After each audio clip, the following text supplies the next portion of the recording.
So I hope everybody is ready. Thanks so much, ladies and gentlemen of the press. Good evening. Today we have had a big and a good day. We have been together since morning. In fact, I've really enjoyed being around you. You are wonderful people. You have made it possible for us to reach our message, even in the village. You are the people who have really helped us to mobilize our voters in these nominations. We will never forget you, and we always appreciate the role you play in the democratization of our country.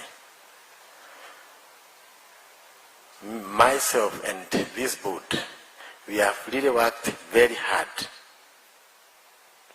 to make sure that the nominations we have carried today were credible, as we told our voters, were transparent and verifiable. And I think myself, as the chair of this board, I'm very proud of my members. I always cherish the moment I've worked with them, and I've realized that in this wonderful country of ours, we can do a lot of things if we work together. We have carried almost 120 constituencies nominations today, which have ended very well. We have carried all the gubernatorial nominations, as I told you in the morning, and they were really successful. If I were to rate ourselves, I think I could have given myself a mark rate of around 98 or 99%. But since there is nobody who sets and marks his examination, you are the people who can rate us. There is a wonderful party. We have done the best. We have dispensed our mandate. When this board was being formed by His Excellency the Deputy President, he was clear in whatever he wanted us to do. And our functions and aspirations of the party were clearly laid out. Today, I am a very proud man. We have worked above the board. We have not favored anybody. And I can tell you for sure that even if the cock crows 3 times, I won't cry. We have done everything possible to make our members proud. So far,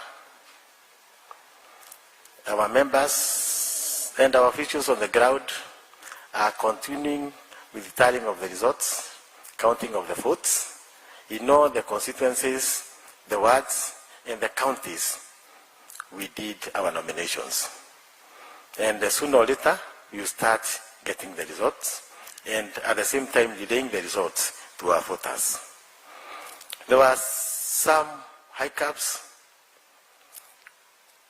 disturbances here and there, but they came about because it is the most popular party. There are some parties which were not even able to attract even 500 candidates, and they have been around for the last 40, 50 years. We are just only 1 year old, and we attracted almost 6,000 candidates. There are various constituencies. We are going to repeat the elections because there was violence, but as a board we have come out clearly. If there was destructions, those candidates have to pay for those destructions. As UDA party, we are going to be different from the others. We cannot condone violence.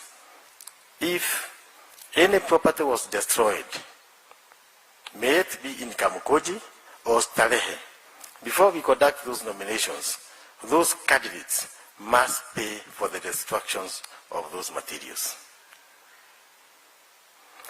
As I told you in the morning, we continue carrying the nominations of the constituencies which were not done today tomorrow, the others on 19th, and I tend to believe, because we are going to finish it on 19th, Kenyans will be proud of Kenyans will be really proud about the whole process.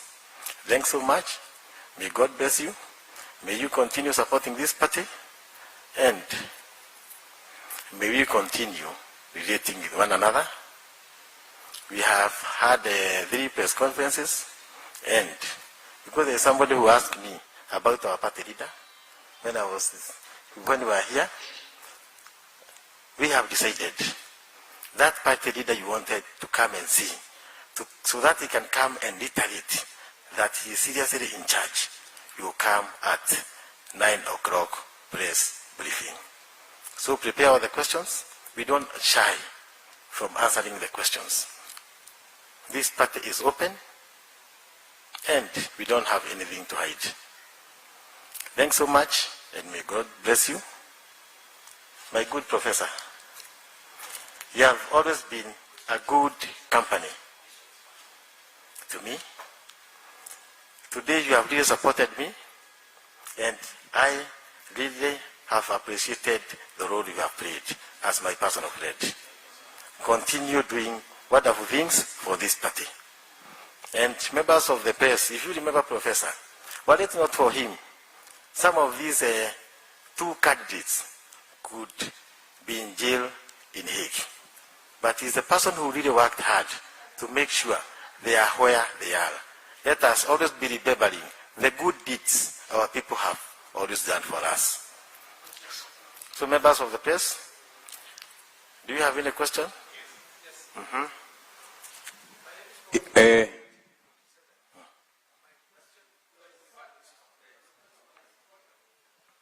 My name is Hassan Mugambi from Citizen TV. You have mentioned Kamkunji or Starehe. Does it mean that you have also postponed the nominations in those 2 places? We have not postponed, but we are looking at the violence which occurred there.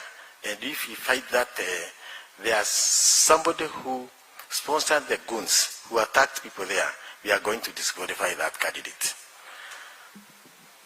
Ni Boni kutoka Wairo TV. Ningependa kujua ni jumla ya vituo vingapi bado watu wanapiga kura.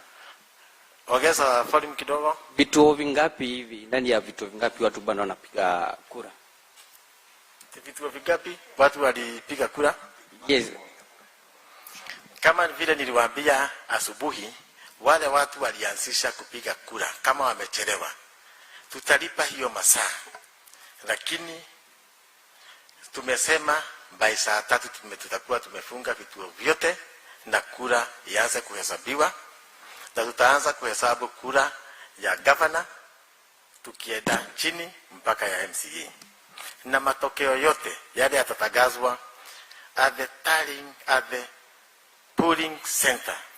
There will be the final results. There will be no change at the polling center, and that is why we are even asking IBC in August 9th election, that whatever they will announce at the tallying center be the final results.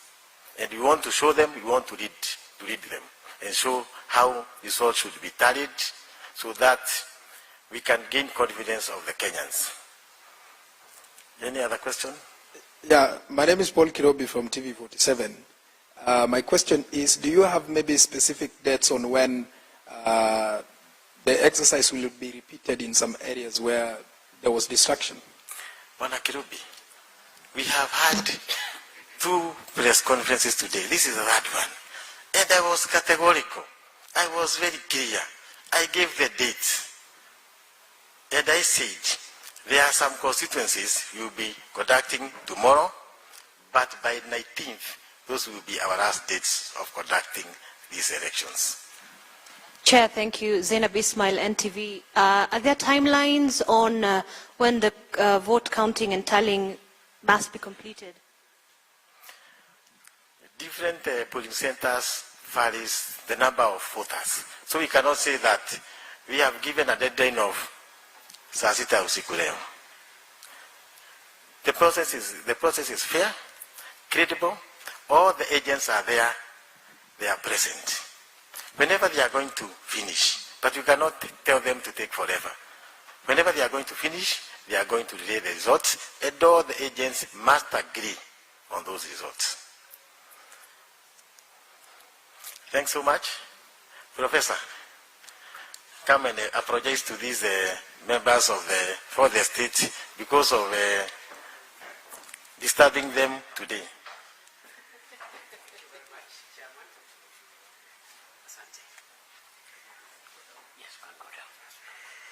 Thank you, Chairman, National Elections Board, and your team.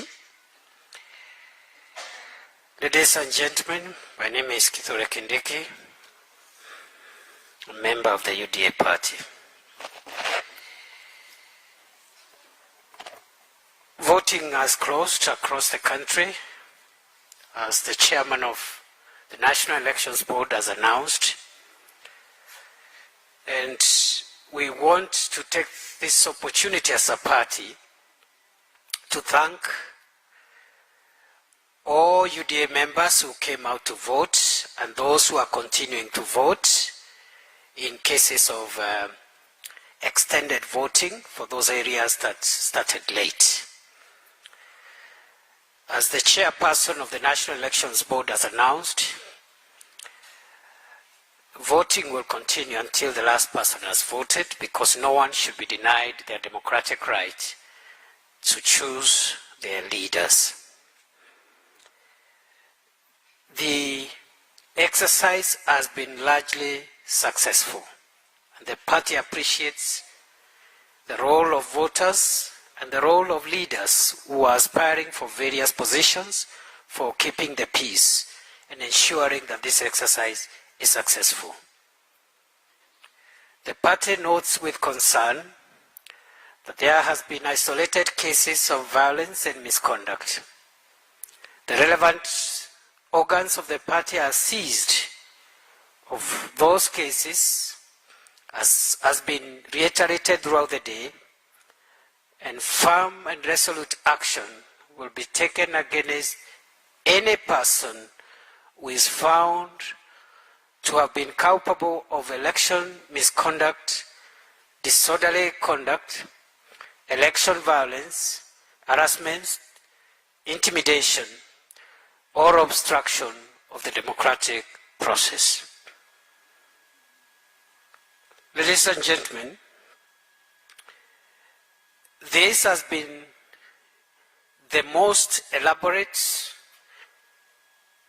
and sophisticated party primary exercise ever undertaken by any political party in the history of our country. We take pride in our officials at polling centers and tallying centers across our constituencies and counties that were participating today.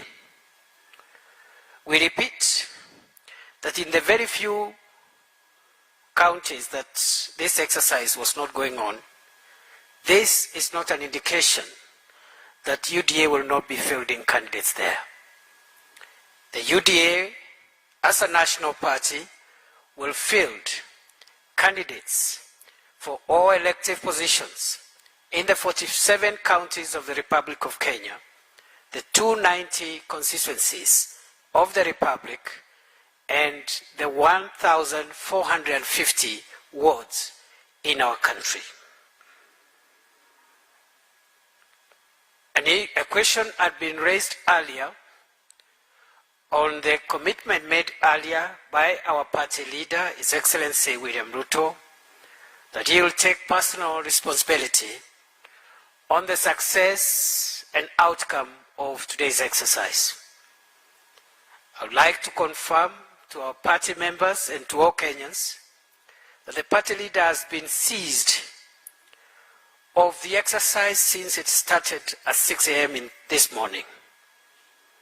The party leader has followed every detail throughout the day and has been informed and updated of all what has happened since morning until now. The role of the party leader in this regard is to back up the National Elections Board, which is an independent institution, to perform its functions in accordance with the party constitutions, the nomination rules, and other relevant regulations of the party. We have also had observers who have been tracking this process, as is good international practice. We have had internal political observers from the party, and we have had some of the members of the party who are not going through primaries.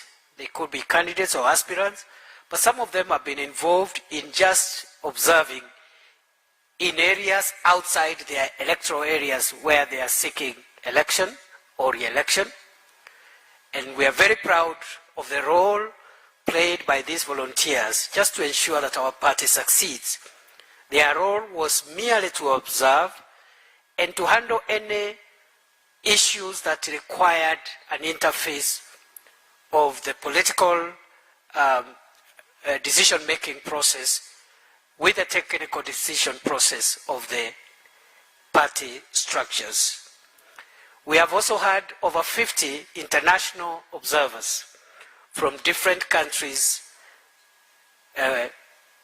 overseeing or observing this process, and we are very proud as a party that we have attracted the interest and attention of the world. And we hope that this party becomes the party where other parties will benchmark on best practices of conducting internal democracy, even as we prepare for external competition on August the 9th, 2022. Ladies and gentlemen, the voting process has closed, and now what has commenced, as has been announced by the National Elections Board, is the tallying of votes. As the chair of the National Elections Board has indicated, the results as announced in the polling stations are final. What is happening at the tallying centers is the tallying and the collation of results and the formal announcement of the aggregate outcome of the process. We urge, as that process comes underway, we urge aspirants and their agents, who are the only people actually supposed to remain at the polling stations for purposes of assuring that their votes are okay and the process is above board. We urge them to remain calm, and in case of any grievances, to process those grievances in accordance with the party constitution and the law of our country. We detest, condemn violence, intimidation, the use of force, the use of vulgar language, and destruction of property. The party will not hesitate to discipline any member of the party or any aspirant who violates the law of the country and the law as established in the constitution of our party, the nomination rules, and the code of conduct for aspirants and members. Allow me at this juncture to also say, as a party, we do not believe in muzzling grievances, and for that reason, our constitution allows any person, a member of a party or an aspirant, who is unhappy with anything that has happened in their respective electoral areas since morning until now, and until the end of the exercise, to lodge their grievance formally.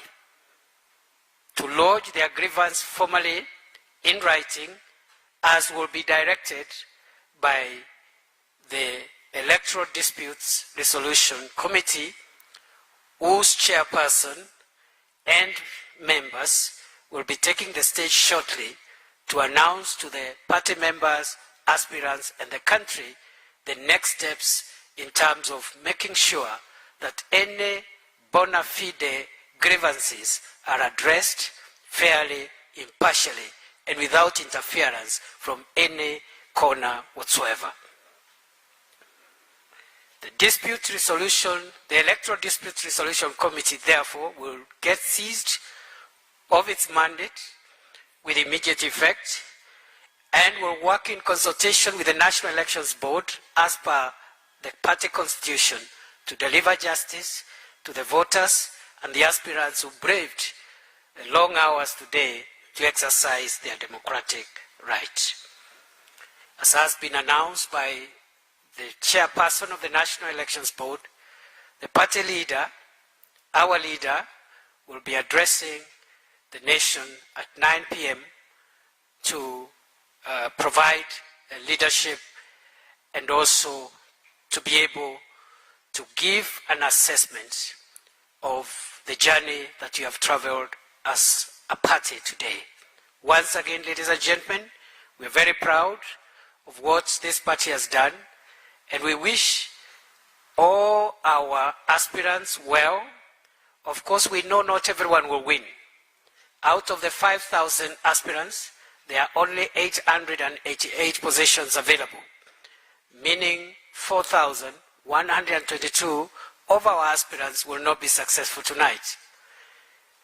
We urge those aspirants who will not be successful to secure nomination to remain loyal to the party, to support the winning candidate as an act of statesmanship and upholding of democratic ideals.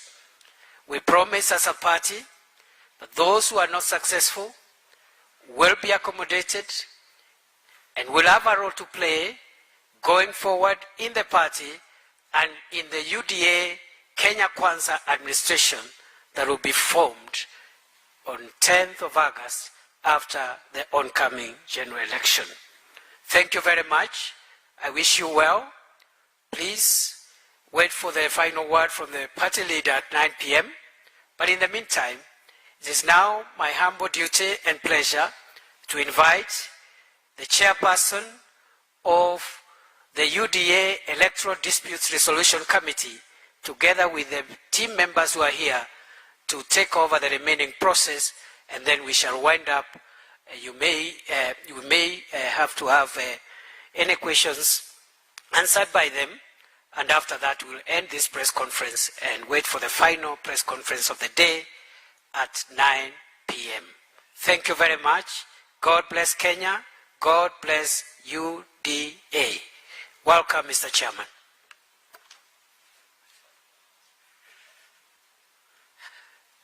Members of the Fourth Estate, I want to first of all thank my learned senior, Professor Kindiki, for the very wonderful introduction he has given me. I am the chairperson of the Electoral Nomination and Dispute Resolution Committee of the UDA Party. My name is Emmanuel Mumia. I am flanked today with one of the members of the committee. Her name is Caroline Gerono. This committee is a creature of Article 32 of the UDA Party Constitution. It is an independent institution that was put in place by the party to ensure that every participant of this nomination exercise who feels that there is any grievance that they have, that there is any dispute that they wish to ventilate, they have a forum as of right to come before the committee, ventilate any dispute that they have, and the committee has a duty. The duty of the committee is to receive, to listen to, and to determine those disputes. Now, it is important for the country to know, and for our members to know, that to no aspirant will justice be sold, denied, or delayed. Every complaint that shall come before us will be dealt with on the basis of facts and the law. We are not under control of any organ of the party. We are not under the direction of the NEB. Neither are we under the direction of the NEC. And so we don't answer to the party leader. because the party leader himself has given his assurance that he will not interfere with the nomination exercise or the dispute resolution process. So at this point, it is important to say that we have already set up a functional registry. At the moment, it's at the Hustler Plaza. We have staff already, including an executive officer and clerks. It will be a proper functional court where complaints will be received, a number signed, and the complaint transmitted to the committee for directions, appropriate directions. May I mention that as we speak today, the electoral dispute resolution rules and regulations have already been posted on the UDA website. So any aspirant or any candidate who may wish to know the manner in which proceedings are conducted before the committee, it is as simple as going to the website. You will get the rules there. But suffice it to say that the period within which to lodge a complaint is 48 hours from the time when the results are announced and the time when the interim certificate is issued. And upon filing a complaint within 48 hours, the person filing the complaint will be required to serve it within an hour. And the respondent, and a constant respondent is the National Elections Board, and the competitor will be required to respond within 12 hours. We have those stringent timelines because of the law, which requires that this exercise be done and dusted by the 22nd of this month. That is next week on Saturday. So the website will give further details. We will also be giving communication tomorrow. We will make very simple flyers that will be circulated to our members to understand a simplified method and processes of approaching the Dispute Resolution Committee, and it will also have a number that anyone can be able to contact the Secretariat or the registry of the committee to ask any questions and to get any guidance that they may wish. So at this point in time, I think I've been able to give a clear picture on our mandate and the manner in which we will conduct our activities, and of course the assurance that to no man, to no candidate, justice will be sold, denied, or delayed. So, and unless we have any questions from the members of the press, I will beg to stop there.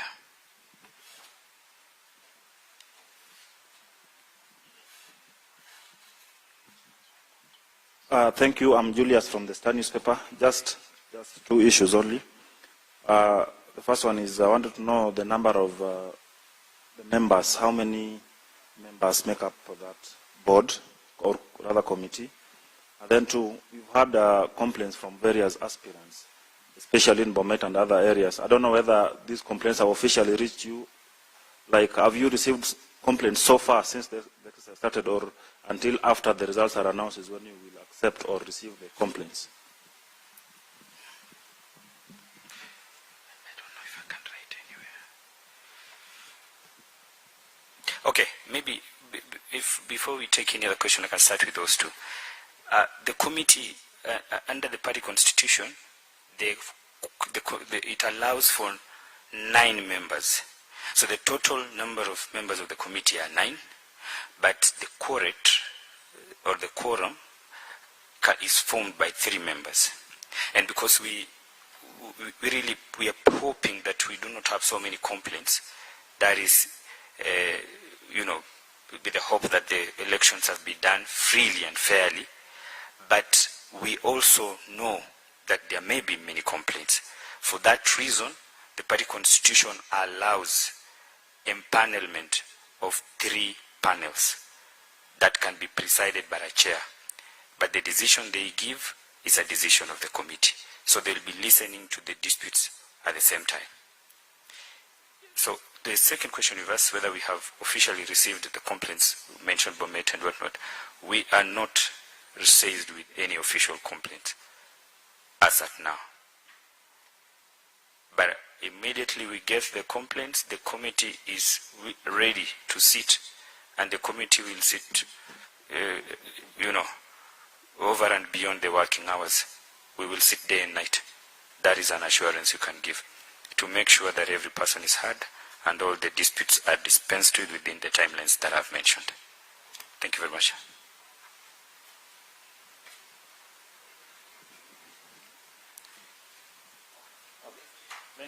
Very well. Thank you.